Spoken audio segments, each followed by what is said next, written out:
السلام عليكم ورحمة الله وبركاته. يوم نبي رجع لكم بفيديو جديد. فيديو النهارده هنتكلم عن ترندات مصرية. الواحد يعني مش عارف هي طلعت ازاي، يعني حاجات بسيطة حصلت، مواقف صغيرة يعني، بس الدنيا ايه المواقف كبرت زيادة عن اللزوم يعني، واحنا يعني كبرنا الموضوع اكتر ما هو محتاج. بس قبل ما نبدأ حط لايك واشتراك وفعل جرس التنبيهات، واتمنى الفيديو يعجبك، ويلا نبدأ الفيديو.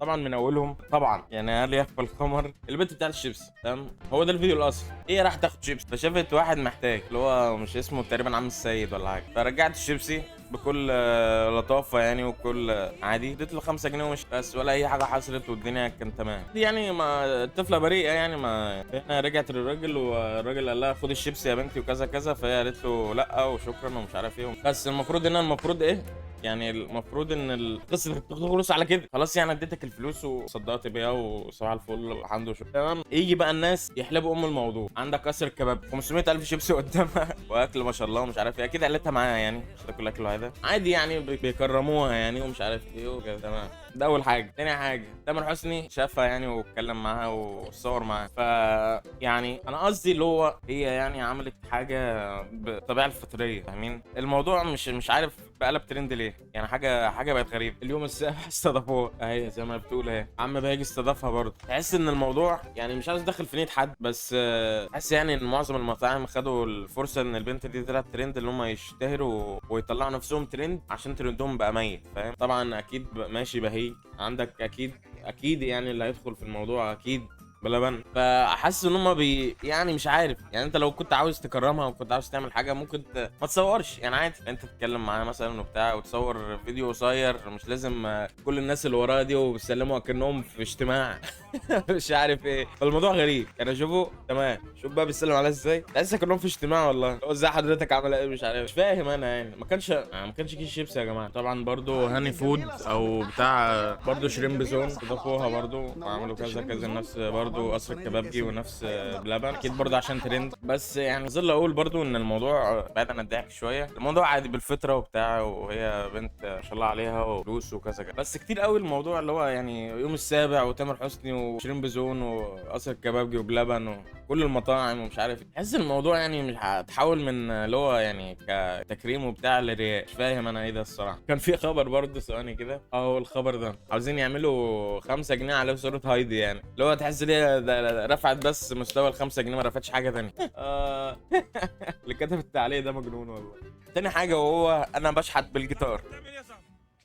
انا بشحت بالجيتار بالجيتار بالجيتار. بتعمل ايه يا باشا؟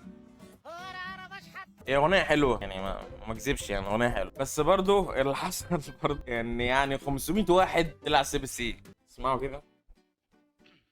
انا بشحت بالجيتار بالجيتار. انا غير النغمه بقى اللي هو على التلفزيون بس هيكون مختلف. ضيفوني بقى على حساباتي. و500 واحد غناها يعني حلب الموضوع برضو، فاهمين؟ والمصريين دايما طبعا في اي حاجه ترند بيحلبوا من الموضوع. سيدي اهو طلع برضو مع مش عارف مين، مع الفرقه دي مش عارف اسمها ايه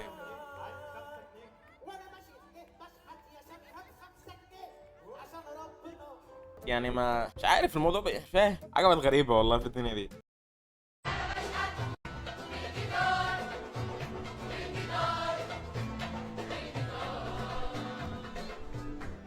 كلها بقت بتشرب، فكلها هنا برضو بقت بتستخدم برضو انا بشحت بالجيتار، انها طلعت ترند، انها كلها تتسمع ومش عارف ايه ويحلبوا الموضوع، و500 واحد برضو يغنيها. ونفس الحال بتاع كيس الشيبس، حتى هو يا عم اهو الراجل بتاع كيس الشيبس بيغني بالجيتار اهو يا عم. حاجه بقت غريبه والله، الدنيا بقت هبله ولا احنا اللي شاربين ايه والله، مش فاهم انا والله. اخر حاجه لازم اتكلم عنها الصراحه وعجبتني الفتره اللي فاتت، لازم الكل يسمعها الصراحه، وعاوز برضو اوصل الحاجه دي عندي في القناه. قصه محمد بوجي متعافي من الادمان. طبعا القصه دي جميله قوي، ناس كتيره اكيد استفادت من الفيديو. وطبعا اللي عمل الحلقه الخرافيه دي والناس اتكلمت عنها هو كريم السيد، محتواه طبعا فوق الوصف. بعيد عن الضحك يعني، ان الحلقه دي لازم الكل يشوفها، لازم الكل إن يسمع قصه محمد بوجي المتعافي من الادمان. والصراحه بطل انه قدر ان هو يتكلم عن الموضوع ده كامل بدون ما هو يتحرج او بدون ما هو يفتكر، بدون يعني ما يخاف من نظره الناس بعد الحلقه دي. بس هسيب لكم الفيديو برده في الوصف اللي عاوز يشوفه. بس كده اظن ان احنا خلصنا اللفه بتاعه الترند. ان الترندات بقت في منها الوحش وفي منها الحلو حسب الشخص اللي طلع ترند ده، ممكن اللي هو يحلب الموضوع او لا. وطبعا زي البت بتاعه الشيبس المفروض يعني عشان البت صغيره فعيلتها اللي هي تسحبها شويه من الاعلام او تسحبها شويه من اللي بيحصل في الترندات والاعلام والحاجات ديت. بس اتمنى ان الفيديو عجبك، ما تنساش تحط لايك واشتراك وتفعل جرس التنبيهات. ان شاء الله انتظرونا في فيديو قادم جديد. كان معاكم يامن اوفي، ما تخليش ابتسامه تفرق وشك ولا قلب. بس مع السلامه.